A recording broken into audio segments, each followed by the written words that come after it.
Glyco means sugar, lysis means to split. And that's exactly what we're doing, splitting sugar. The particular sugar molecule that we're interested in right here is glucose, because this is the textbook example just because it is the simplest, okay? But I want everybody to realize there are other ways to feed into this process. Is everyone clear on that? We're just taking one well-traveled road that's easy to understand. Essentially, you have to put in 2 ATPs at the start to split this molecule apart. So right off the bat, you're spending energy. You are expending energy. This happens in the cytoplasm of the cell. It happens in the cytoplasm.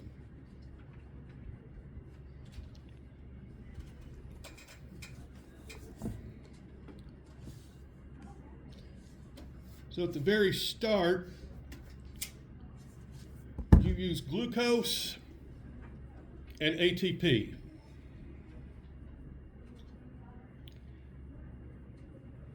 At the end of it, you've got 2 3-carbon molecules called pyruvate. Pyruvate.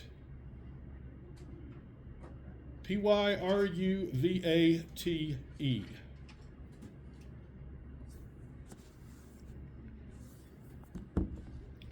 Those pyruvate molecules go into the center of the mitochondrion.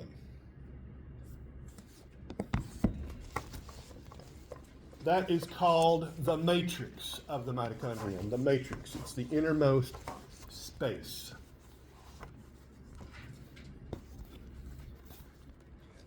Inside the matrix,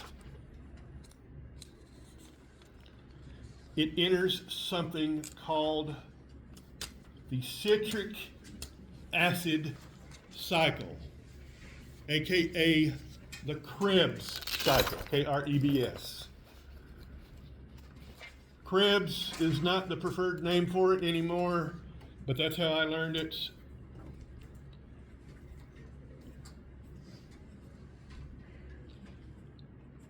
At the end of the Krebs cycle, you have reduced the glucose completely.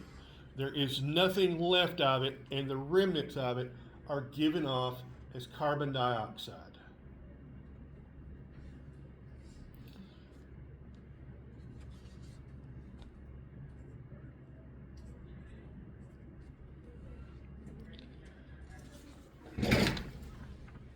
You also give off water.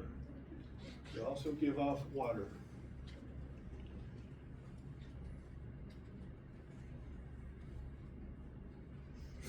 And finally, you're left with a few ATP molecules and a whole pile of electrons. You're left with a few ATP molecules and a whole lot of electrons. Now, if you remember, we said those electrons have been loaded onto carrier molecules. Remember that NAD plus? It's been reduced to NADH.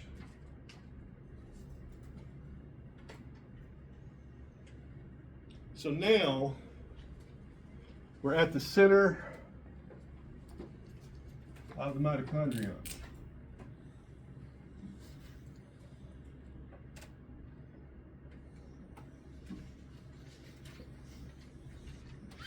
And all this is taking place here in the matrix. This is the outer membrane right here, the inner membrane right there. Everybody remember that? And we did glycolysis out here. We moved the pyruvate into here. This is where we did the Krebs cycle. And now we are left with a bunch of electrons. And what we are going to do we are going to send those electrons through a transport chain, the electron transport chain. I started off the attendance sheet, didn't I? I passed it over to you, you passed it back. Where is it now? Did you pass it forward? Down, forward, down, and it should end up back there. Has anybody ever played with a slinky? You know what I'm talking about, those little springs? Did you ever do the trick where you start at the top of the stairs and you tip it over and it walks down the stairs by itself? This is an analogy as to what is going on in the electron transport chain. You start at a high energy level. You start at a high energy level. Then you pass that electron to a lower energy level. You pass it to another protein and it goes down an energy level. By the time it has passed all the way through the electron transport chain, we have harvested all of the energy we can get from it. Is everybody clear on that? Now what we are doing, we are using that energy to send protons from the matrix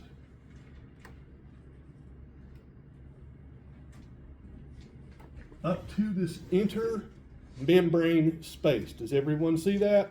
We're moving protons out of the matrix and up to the intermembrane space. That is the space between the membranes.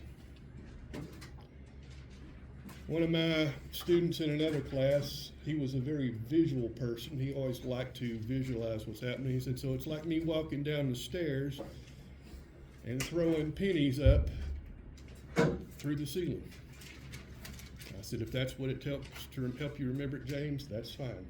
But you get an idea? Now, where do we end up having more protons? Here or here, given that we've pumped them out? They're at the very top in that space, aren't they? We call this a proton gradient. A proton gradient.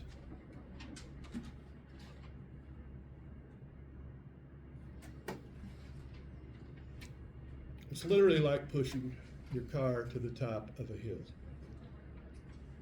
If you let off the brakes, which way is it going to go? Down.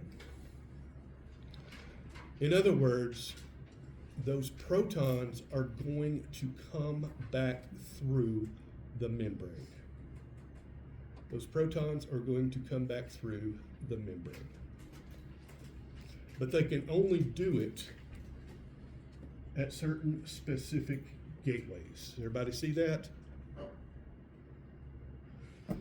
Those little objects that I drew are a protein complex called ATP synthase. synthase.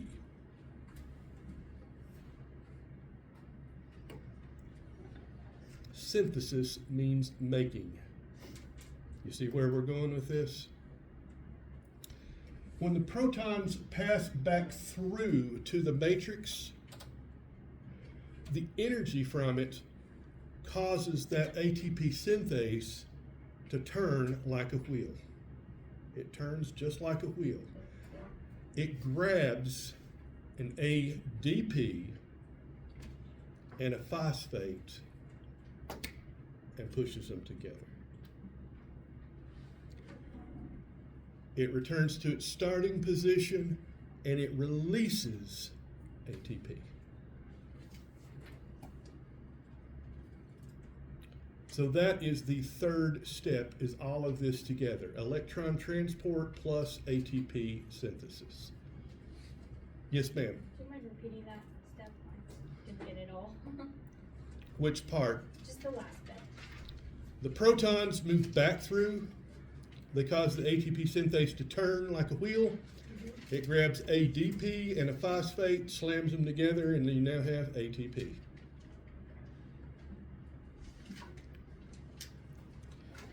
If this process stops, the organism will most likely die. The vast, vast majority of creatures on Earth need to be able to undergo aerobic cellular respiration. Are there other ways of getting ATP? Yes, there are. The most common one is called anaerobic fermentation. Anaerobic fermentation. Anaerobic means it does not require oxygen. It uses a different pathway, and it is nowhere near as efficient.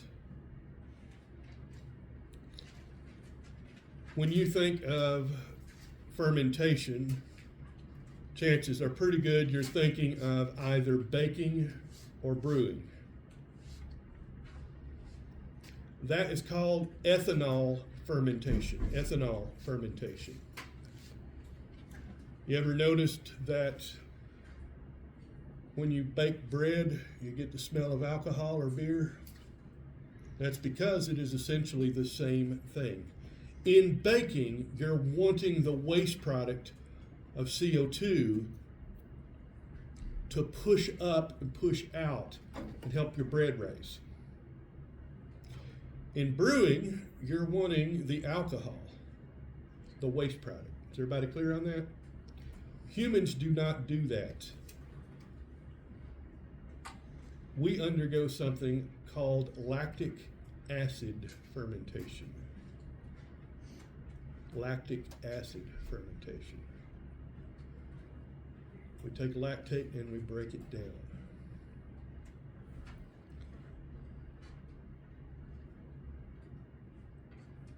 If you do that, you typically only gain 2 ATPs from a single glucose molecule. 2. Depending on the conditions for aerobic respiration, you get between 30 and 32. So it is about 15 to 16 times more efficient to undergo respiration than it is for fermentation. Make sure you know that, make sure you get that down, make sure you understand the implications of that. So respiration is better than fermentation? Without respiration, you don't survive, period. Has anybody here ever really had an intense workout? I mean, just you're running a marathon, you're doing a weightlifting competition. How do you feel the next day? Sore, don't you? I see a couple of you nodding, you feel the burn. Well, that is because you are using ATP faster than your muscle cells can undergo respiration. You are breathing at your max rate, your heart is beating at your max rate, and you're still not getting enough oxygen to those mitochondria. So they switch over to the backup. The backup is lactic acid fermentation. It gives your muscles a little bit more energy, a little bit more kick. At the end of it, when the lactic acid gets shut off, you have a buildup of lactic acid in your muscle tissue. It's thought that that is what contributes to the burn or the soreness the next day, because it is a toxin. However, that is only a backup to the main system. It gives you a little bit of an extra kick at peak performance. It does not keep you alive. Keep that in mind. Where's the attendance sheet? It did go all the way? Okay, good. I thought I might have to play traffic director again. If you go underwater and you can't breathe, you will not be able to make enough ATP to keep your brain cells alive. You will die. I want to make sure everybody understands it. This is not an either or. The backup system only gives you extra at peak demand. It does not give you the minimum needed to survive. And that is one path for catabolism, which is breaking down a big molecule.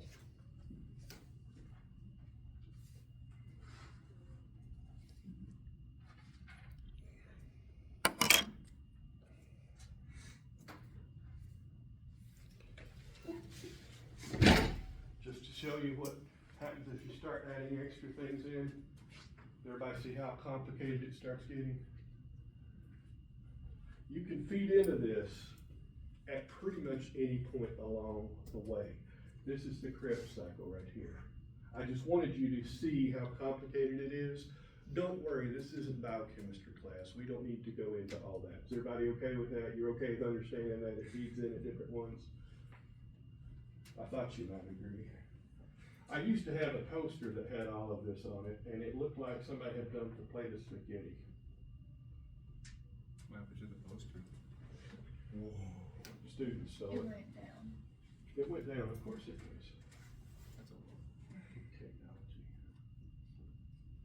Take a look at this when I bring it up. Each one of these is a different type of macromolecule that can feed into it. We got lipids up here, we got nucleic acids, you can see proteins. Is that complicated enough? I just wanted you to be sure that you can see how central the Krebs cycle is to that and get some idea of how complex it is. Generally, in humans, you're going to be breaking down one of two things. The first is sugar or carbohydrates.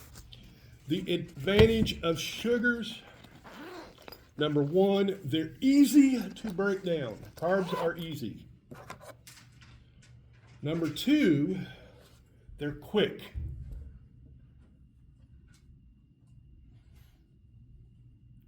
They are quick.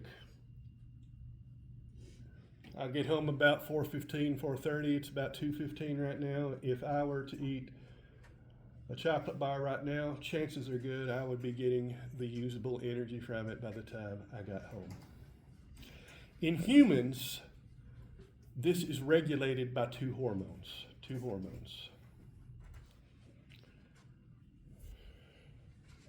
The first is called glucagon.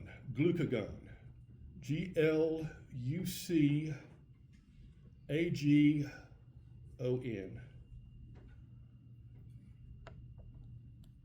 Whenever your blood sugar gets too low, your pancreas secretes glucagon.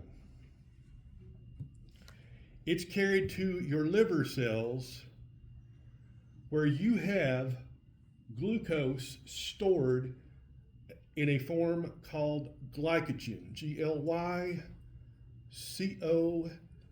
Glycogen. Glycogen is just the animal-based equivalent to starch, okay? You've heard of high starchy foods. It's something that is basically the ready reserve.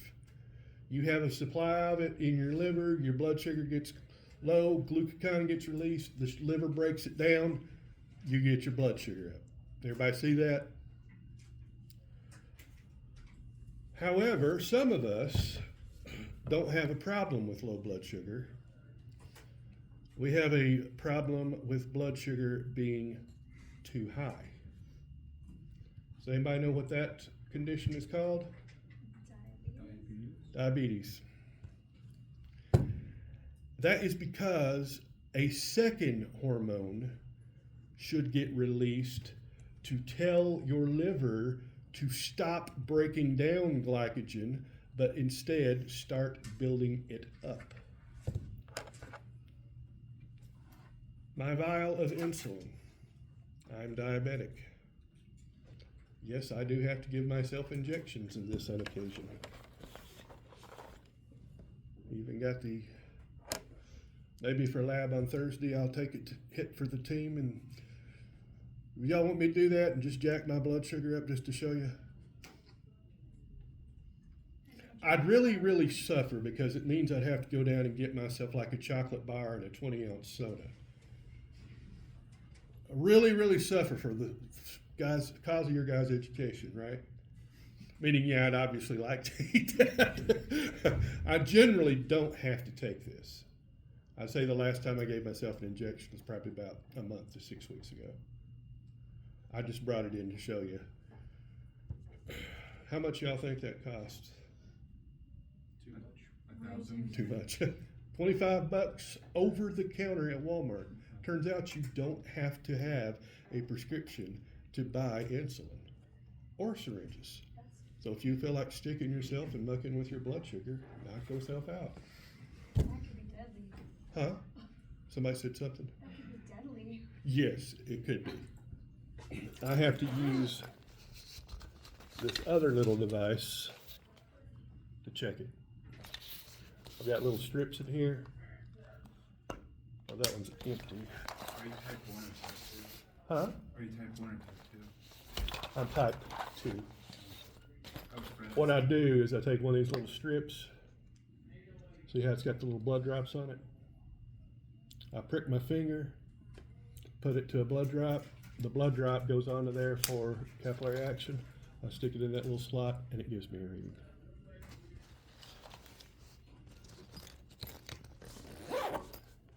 Don't worry, I'm fine. I'm just surprised you can get that over the counter because that's very dangerous. Huh?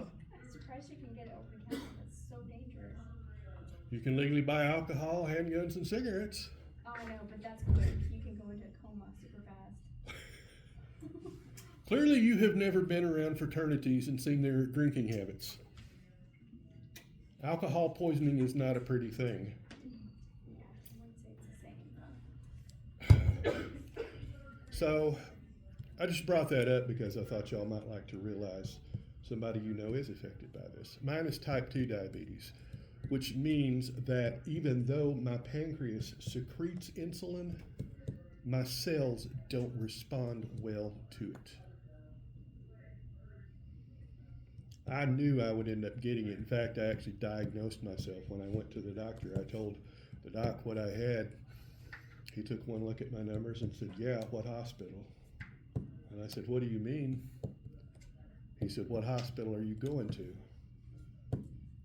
And I said, "Well, let me call around." He said, No, you don't understand.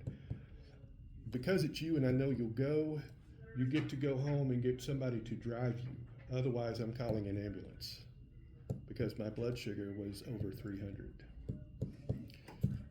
If your blood sugar is over 125, you are considered diabetic. I knew I had it though. I told him, I said, "It's got to be diabetes. I have all the symptoms." It causes your blood to lower in pH, form something called acidosis. Remember, we talked about this in lab, and not a good thing. Quit looking at me that way. I assure you, it is well controlled. I'm taking pills and having injections. I have a friend who was undiagnosed for about 8 years, and she passed out at basketball practice, and they said they don't know how she wasn't in a coma. Well, you just have to listen to your body and be very in touch. Yes, ma'am? Is the baseline 120? No, the baseline, I think, is about 80 to 90. My whole family, both my parents had it. Dad had it, Mom still has it. My brother developed it. Of my dad's 6 siblings, 4 of them had it. My grandmother had it. You think there's a familial connection there? I mean, I knew it was coming down the pike. And the injections are not nearly as bad as they sound. I keep a very close eye on it. It may edge up to 150 or 160. But even then, I generally won't take an injection because I know what put it there and I'll let it back down. My friend has type 1 diabetes, but he didn't get it till like later on in his life. So how does that work? What happens there, it's called an autoimmune disorder. Y'all ever heard of that? Essentially, your body attacks its own cells. The specific cells in the pancreas that produce this are called the islets of Langerhans, and for whatever reason, those particular cells get targeted by the immune system and destroyed. I had a really, really close friend in college. We met as freshmen over at Cumberland, and he had type 1. He had to give himself injections twice a day, the whole 9 yards. He's alive and doing fine today. He's probably better health than I am because he actually cares a little bit more and it's not so fast and loose. I assure you, I'm not nearly as bad as I make myself out to be. In fact, I managed to get mine completely under control in under 6 months. And every single time I have checked it, technically I'm back to pre-diabetic level. It's to my advantage, believe it or not, to have it as a diagnosis because it makes me eligible for certain insurance programs. But most of it is diet and exercise. Yes, ma'am. Okay, so the pancreas digests the sugar, right? No. No. The pancreas produces the hormones. So what does that mean, like, whenever it's not doing that? Like Whenever it's not doing that, that glucose is coming into your bloodstream through your small intestine, right? That's where we absorb all our nutrients. As it's carried throughout the body, it goes into various cells that need it. The liver is kind of like the command center.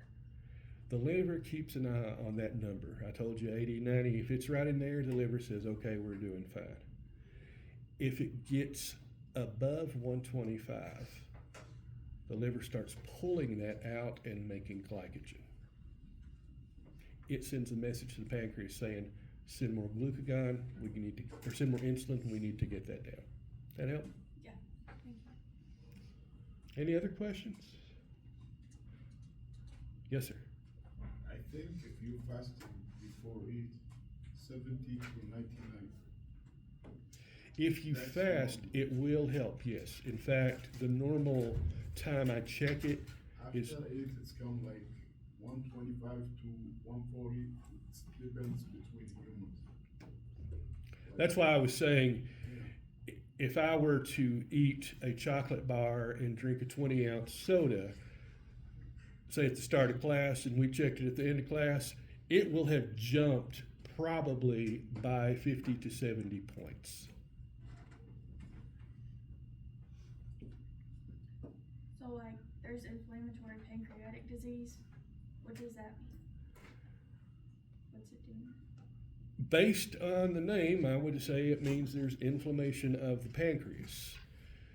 Inflammation simply means there's an immune response. Everybody clear on that? I do want y'all to know what that is. It just means there's been an immune response. Y'all want me to tell you how the inflammatory response works? Okay. Basically, your body detects either damage or an invader. Does anybody ever sprain an ankle? Hurts, doesn't it? Well, what happens next? It gets red, it gets hot, and it swells up, doesn't it? I see a lot of you nodding. We've all done it. Even if you get something like an infected zit or a boil, it gets red, it swells up, it gets hot, doesn't it? The reason for that is because the immune cells release chemicals called histamines. The histamines initiate the inflammatory response. The first thing it does is it dilates the blood vessels. So if your blood vessel is normally like this, it opens up like that and you get more blood flow. That makes it red. That makes it hot because you are putting more warm blood through that. It also causes the space between the cells of the blood vessel to open up and leak. They literally leak fluid into the spaces between the cells of your tissues. You ever had swelling before? That's all of that fluid leaking out of the blood vessel into the damaged or infected area. That brings more nutrients. It brings more white blood cells into there to fight. If you have a real nasty infection and you pop it, you ever seen that pus that oozes out? That's basically the leftovers when the white blood cells have attacked the bacteria or the viruses, they've killed them, and it's literally all the dead white blood cells and viruses and whatnot being flushed out. And that's why it gets red, that's why it gets puffy, that's why it gets swollen, that's why it gets hot, and it's why it hurts so much, because you have all of those things rushing there. They tell you to put ice on it to keep the swelling down, because what you're trying to do is cause those blood vessels to constrict again. So based on that, inflammatory pancreatic disease, I would say it means there is something that is causing that inflammatory response in your pancreas. What it is, I'm not a medical doctor. My doc says I know too much for a layman and not enough for a medical professional. He and I play this game every time I go in. I tell him what the diagnosis is. He tells me if I'm wrong or right. So far, I'm batting about 50-50, which isn't too bad, but as he said, yeah, but the other 50% of the time, most of those would have killed you. And I said, well, it's a good thing you're a medical doctor and I come see you. He actually told me he likes talking shop with me, because we get to some pretty esoteric conversations. It's not too bad. Probably doesn't see a lot of people like you. Huh? You probably doesn't see a lot of people Yeah. like you. I asked him one time, honestly, I said, does it bother you to go this in-depth and spend this much time with me? And he said, no, for two reasons. Number one, I like to talk shop. And you understand it well enough that I can know where to start explaining, and I can go as much detail as I want. He's even given me scientific papers to read. Which brings us to the second reason, and I said, what's that? And he said, you have to have a buy-in before you'll follow my advice. But there's nothing more frustrating than being a physician and you tell somebody something that you know will improve their health, and they'll tell you they're going to do it and you know they won't. He said, I have to explain to you why you need to do this, but then you will do it. Giving up sugar sodas, that was the hardest thing. But I did it. Sugar-free at home, nothing but. Except for the little 6-ounce Cokes we keep for my niece. And she's the only person who gets to drink those. Any other questions? I don't normally answer personal questions or share all this personal stuff, but it seems more interesting to y'all to realize that this stuff has relevance to you, doesn't it? So any questions about glycolysis and aerobic respiration? The reverse of this is true as well. If you take in more sugar than you need, you're not going to burn it all at once and make a bunch of ATP, because ATP is not an ideal storage medium. I think most of you would like it if I gave you $50,000. Am I right? But I'd also be willing to bet that most of you would probably prefer that to not be in the form of cash,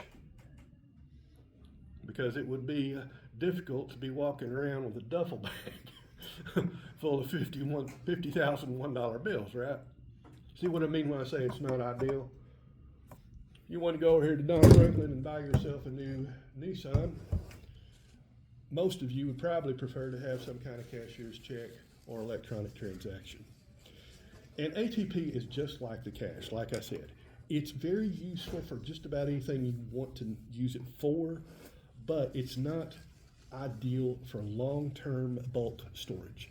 For that, you need lipids. Remember we said carbs were short-term energy stored, lipids are long-term. So what you're actually going to do in that case is not a catabolic reaction, but an anabolic reaction, lipid synthesis. So everybody got that? Everybody understand that?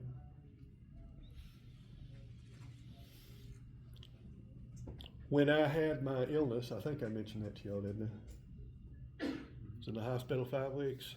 I ended up losing a total of 54 pounds. How was I able to do that?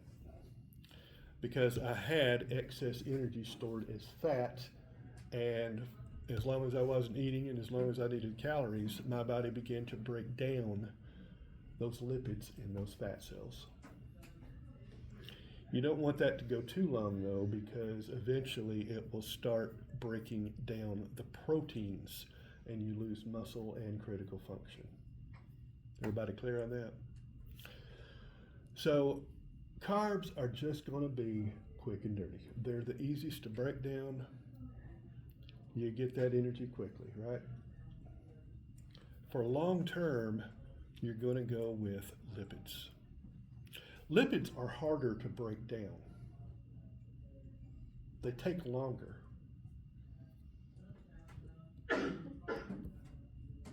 But they store more energy per unit of mass. In other words, you get more calories from a kilogram of fat than you do a kilogram of carbs. Notice I didn't bring up proteins in this, did I?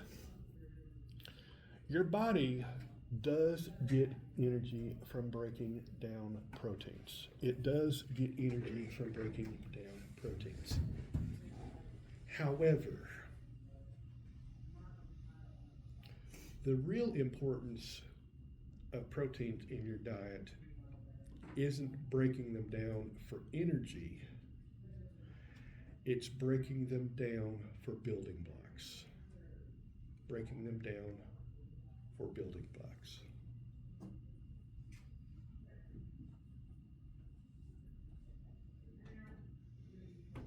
Proteins, if you remember, are made up of amino acids, right? We mentioned that. We talked about gene expression and translation and how you get proteins assembled. Well, there are a total of 20 amino acids that are used by living things. There are a total of 20. Humans can only make 11 of those in their body. You only can manufacture 11 of them. So if you need one of those 9 essential amino acids, you have to acquire it through diet. They are called essential amino acids.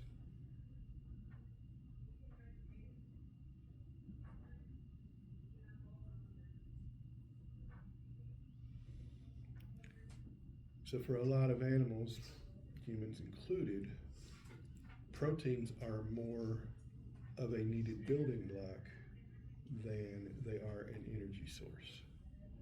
Does everybody see that? Just some cool things since we're talking about metabolism. The other interesting thing about it, amino acids have a unique chemical signature. Remember we talked about amphipathic molecules that had a hydrophobic side and a hydrophilic side? We talked about polar molecules that had a plus and a minus.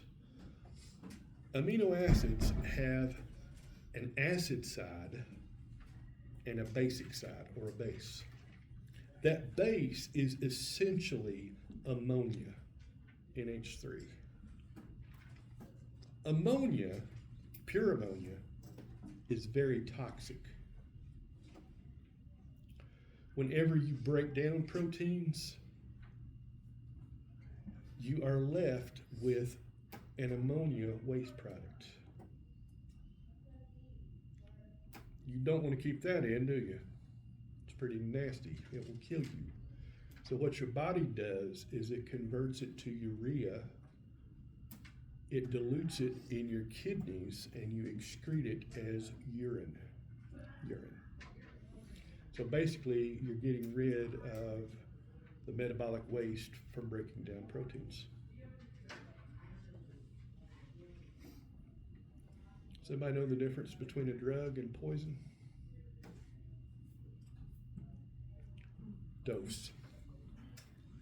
Dosage. Bottom line, a lot of the things you eat, if you didn't have an efficient waste disposal system, it would actually kill you. If you end up dying in old age, it's probably the fact that you're an oxygen breather that's killed you. Oxygen is so reactive. Think about it. You even just set a piece of metal out there, it's going to break down, it's going to rust. Oxygen is so reactive that it will actually break down some of the molecules in your cells, and eventually your cells will accumulate so much damage, you will have hit the Hayflick limit on your stem cells, you can't keep up with it, the cells begin to die, you get organ failure, and that's how you die of old age. That process is called senescence. Senescence. SENESCENCE.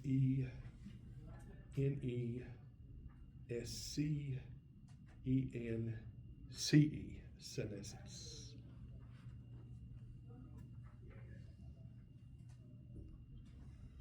And I assure you, it's normal. It happens to everybody. Yes, ma'am. Is that like our body shutting down? Yeah. When people talk about dying from old age, you don't die from old age. You die from something specific. Generally, it's going to be some kind of organ failure. But what causes the organ failure in an older person very often is just senescence of too many cells in a critical system. When my father passed away, it was technically because of kidney failure. But he had Parkinson's and he already had sufficient damage to the brain and those behavioral issues. He wasn't lucid, or he was still there, but I mean, his body was still there, but clearly he wasn't. He wasn't responsive or anything. And it's just a fact. I mean, no matter how good, let's say I wanted to go out and get a car from my college days, and I found a 1991 ZR1 Corvette that had been preserved since the day it was manufactured. Sound good? 35 years ago, right? Do you think that vehicle would be in as good a shape as a brand new vehicle that I got right off the showroom floor? Because even if it has been maintained and mothballed, it's still going to have 35 years of aging, right? Possible dry rot in the tires. If it was fueled up, there's definitely going to be some gumminess in the fuel system. It would definitely have to have all of the points and plugs replaced. It would definitely have all the fluids drained and cleaned. It's just not going to be as good as new. And that's what happens to everybody. We just get so much wear and tear. Yes, ma'am. Is that why antioxidants are important, like from berries and stuff? Yeah, antioxidants literally mean against oxygen, right? What they do is they sweep up those free oxygen molecules that are causing damage in the cells. But you can't escape the laws of thermodynamics, and eventually entropy increases. Tons to awful. There ain't no such thing as a free lunch. Y'all know what the number one cause of dying is? Living.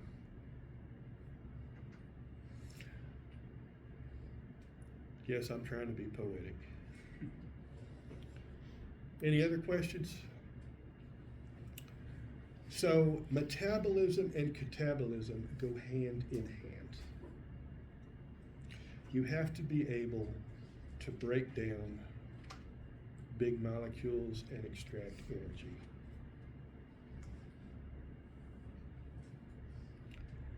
Metabolism is this whole cycle. catabolic pathways where you're breaking those things down, but you also have to be able to undergo anabolism, right?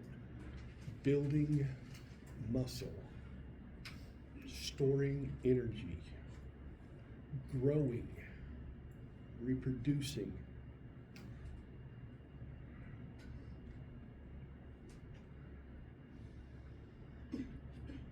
So when you talk about metabolism, it's important to know you mean both. You mean both. Make sure you get that. You need both metabolism and catabolism. Anabolism and catabolism. Anabolic and catabolic.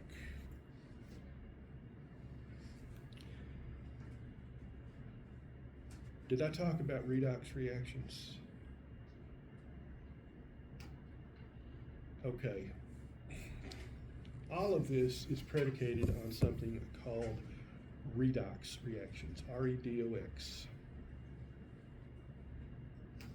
These are paired reactions involving the loss or gain of electrons. Paired reactions involving either the loss or the gain of electrons. Oxidation is the loss of electrons. Oxidation is the loss of electrons. Reduction is the gain. Reduction is the gain. Everybody clear on that? Oxidation is loss. Reduction is gain. My old organic chemistry professor taught me a little thing to help me remember that. Oil rig. O-I-L, oxidation is loss. Rig, R-I-G, reduction is gain. So use that if it helps you. But I think you see why they're named oxidation. Because oxygen is probably the second most electronegative element there is. Electronegativity is a property of certain atoms on the periodic table. It just means they want electrons. They want electrons. Oxidation is the loss of electrons, so that means they're grabbing them, right? The trend, as you go from left to right, going right, you're going to be more electronegative. From top to bottom, you're going to be more electronegative. So if you look in that upper right-hand corner, you're going to see fluorine. Fluorine is probably the most electronegative of all these. But oxygen is right behind it. And oxygen is way, way, way more common than fluorine. What's the last word? Fluorine. Right below fluorine is chlorine. Did I ever tell you all about the time I worked in a chemical plant? This was a chemical plant that manufactured calcium hypochlorite and sodium hypochlorite. You might be familiar with sodium hypochlorite under the household name Clorox bleach.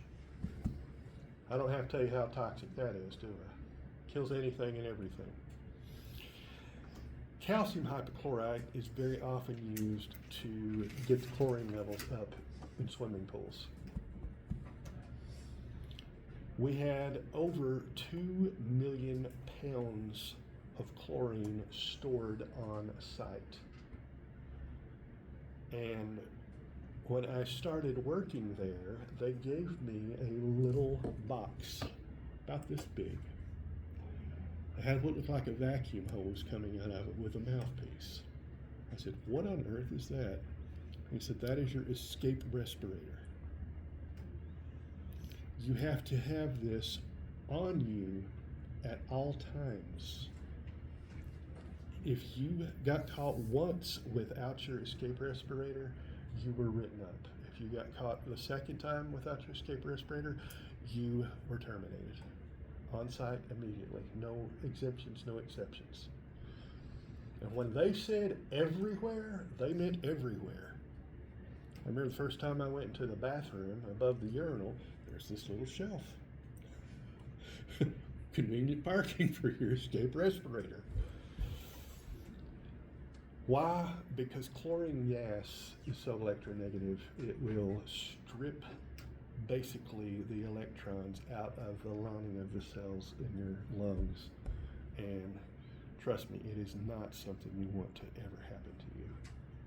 Yes, sir. I don't need to imagine that because it's happened to me before. Huh? I don't need to imagine because it's happened to me. Really?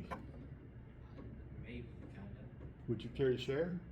You don't have to. I was about 4 years old. This was before chlorine was made into tablets. Yeah. And for some reason, I wanted to look inside one of those chlorine in like containers that you use at pools.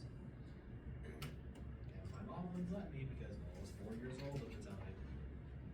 Eventually, I did, and I inhaled the chlorine. The burning is something else, isn't it? All I remember is that I was coughing a lot. My mom said my face turned blue. When I was about your age, I actually got a very mild case of bromine poisoning because of a lab accident. Bromine is much further down that column. It's reactive, but not nearly as bad as chlorine or fluorine. And we were working with it inside a fume hood, which basically there's a big door that you raise up and down.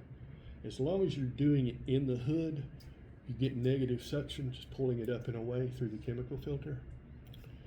Well, what we didn't realize was the fuse blew in the circuit breaker, and all that heavier than air bromine started seeping back in.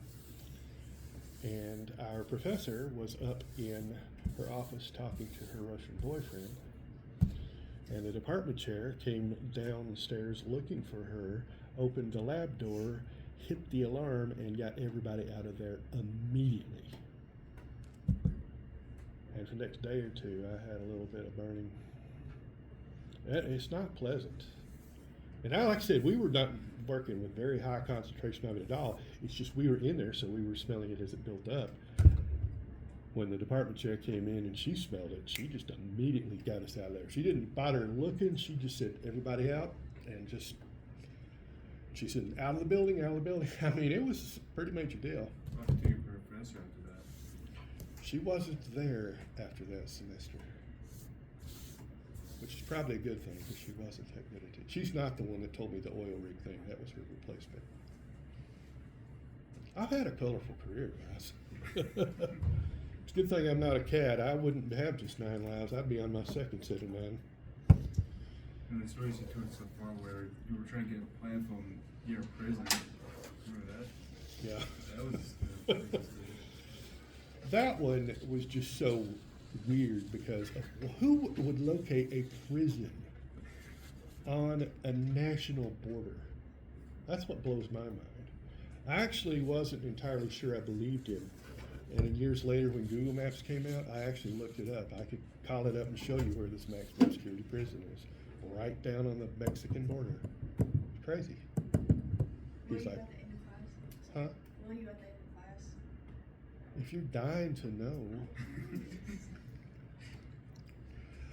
My advice is to put down the phone and look at the world around you because there's a lot of fun and interesting things happening out there. Scary too, because had we bothered to look around us and seen the guard towers, we might have realized, oh, that's not a construction equipment depot, that's a maximum security prison.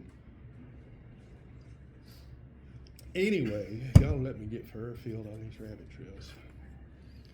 So what was the last thing we talked about? The oxidation. Oxidation. Point I want you to understand, you want oxygen to be there to get all those electrons. If you didn't have it at the end of the electron transport chain to take it, you don't get ATP. But it also means, like you said, we've got all those free radicals circulating in our cells. And while antioxidants help that some, they're not a miracle cure. There is no escaping the laws of thermodynamics. And yes, unfortunately, that means it's now time to discuss the laws of thermodynamics. So the first law of thermodynamics says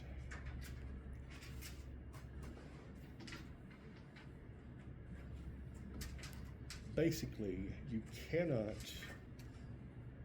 create or destroy energy. You can only change form. Do you mind repeating? You cannot create or destroy energy. You can only change form.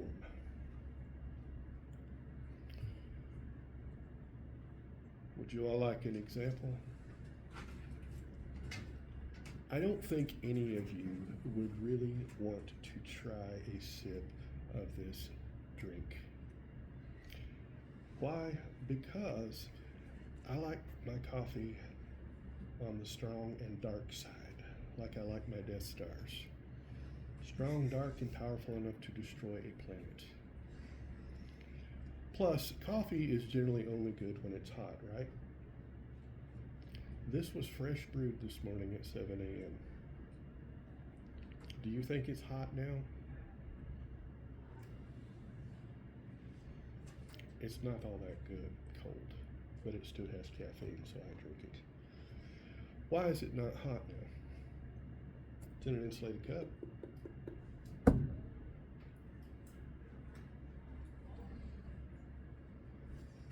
Suddenly everybody gets quiet. Would it be the energy like just gets released over time? Yeah. The energy that was stored in that hot liquid has been transferred to an external system that is at a lower energy state, right?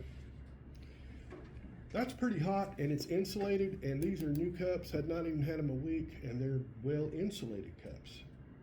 But they're not going to last for 7 hours, are they? Or 8 hours at this point. They're not going to be able to heat up the atmosphere of southern Kentucky, are they? You see what I'm saying? It would take an awful lot to heat up the entire atmosphere, because the atmosphere pulls the heat energy away. And we call that energy heat.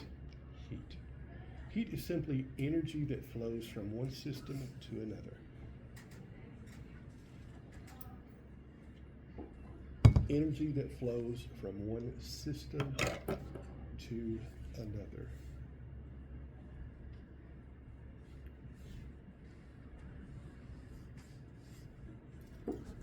So like, can like one instance like saving or like baking something, and all that heat goes into that, and then we release it out and just set it out for a while, or just release it back out. Yep, exactly.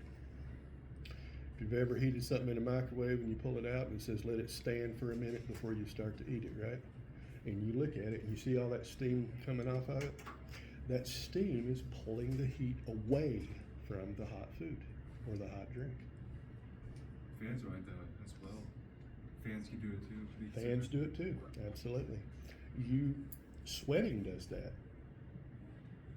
When the sweat evaporates, it pulls the heat off your skin. All of that is the first law of thermodynamics. But if you ever want to talk about heat, it's just energy flowing from one system to another. So what does this all mean? Well, basically, what is the source of almost all energy used by living things? So, Who said the sun? You're correct. Good job. The sun. Now, as much as I like getting out in a nice sunny patch on a day like this when it's too cold, and it has been too cold for too long,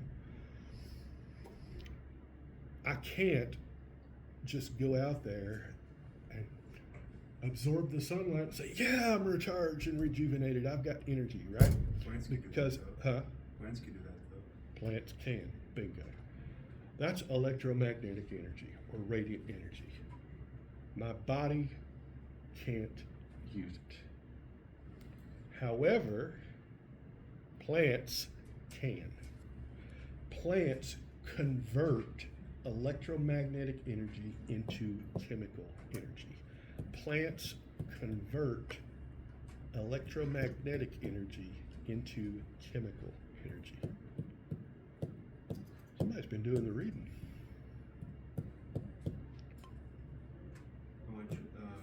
Electromagnetic to what? Chemical. Can my body use chemical energy? Well, as we just saw, we break down chemicals, right? I can easily break down those sugars, those proteins, those lipids, so yes. What this, go ahead.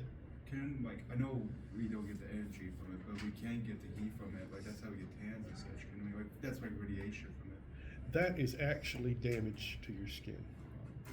When you go to a tanning booth and you expose yourself to shortwave ultraviolet light, what you are doing is you are deliberately and intentionally damaging your skin so that you will produce more melanin to absorb the excess ultraviolet light so that you don't further damage your skin.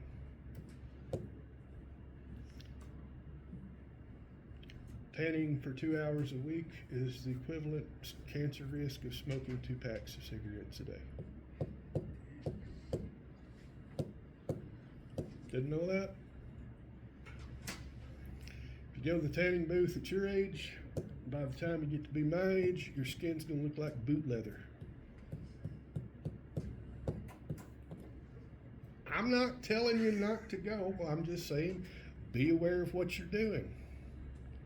I will say this, I used to do this experiment with my genetics class where we would take bacteria and we would expose them to shortwave ultraviolet light in 30-second intervals. The control plate didn't get any exposure at all. It would get nice bacterial growth. At 30 seconds, you would see a decrease of about 50%. It's just killed off about half of them. And of the remaining ones, about a third of them are mutated. Instead of being nice white colonies, they're this glaring red color. At 1 minute, the growth was reduced by about 90%, and 90% of what was growing was mutated. At 2 minutes, the plate was sterilized. Y'all want to hear another funny story? Yeah. When I first started in grad school, I was working on DNA, and the way you visualize DNA is you put it basically into a plate of Jell-O, apply an electric current, and it separates by size. Then you have to stain it, and the stain only shows under ultraviolet light, and it glows fluorescent orange. Only under UV light. So I am trying to maneuver this little piece of Jell-O around on this ultraviolet light table, and I lost track of time. I was wearing the protective glasses, but not the face shield. 2 days later, I looked like a reverse raccoon with, instead of black, I had a nice rosy red face in the middle of January. How did I get 2nd degree sunburn on my face in January? And for the rest of that spring semester, I looked freaky. I had these pale white pasty eyes surrounded by my tanned face. Do you have a picture? No, I don't have a picture. Thank God all my younger days took place before smartphones. There's no record of any of it. So no, you don't use ultraviolet light. It damages you. It's not something you want. I mean, joking aside, skin cancer is no joke. I know a couple of people who've had it, and they got it for surgery, but they actually had to dig into like muscle tissue to make sure they cleared the margins of it. One of them actually had it on the tip of her nose, and now she has a little pit right there at the tip of her nose where they essentially gouged the cancer out. Hey, beats melanoma, doesn't it? That's why I always tell people, cover up when you go out. Oh, y'all let me get off on these rabbit trails again. You wanted to tell a story though. Second law of thermodynamics. Entropy increases over time. Entropy increases over time. And this is very, very misunderstood. A better way to state it might be this: heat always flows from hot to cold. Heat always flows from hot to cold. You cannot make it go the other way. Heat always goes from hot to cold.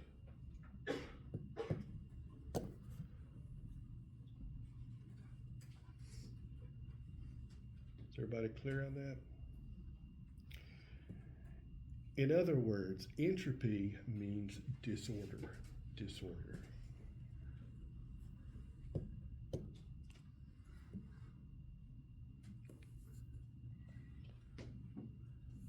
This limits the efficiency of energy transfer. This limits the efficiency of energy transfer. Y'all want me to give you a specific example? And then tell you about my criminal past? Oh, that's one of the best stories I've got. Don't worry, I'll turn the recorder off before I tell that. Okay, so let's say that a plant gets 100 units of energy from the sun. Does something eat the plant?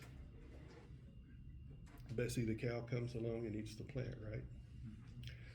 Bessie is going to only get 10 of those units. 90% of them are going to be lost as heat. That's a big chunk of change, isn't it? Alan comes along and gets his favorite Tuesday afternoon meal on the way home, and hits Wendy's and gets that Baconator. So I get Bessie, right? How many of those 10 units that Bessie got am I going to get? Basically, you lose 90% of the energy at every level.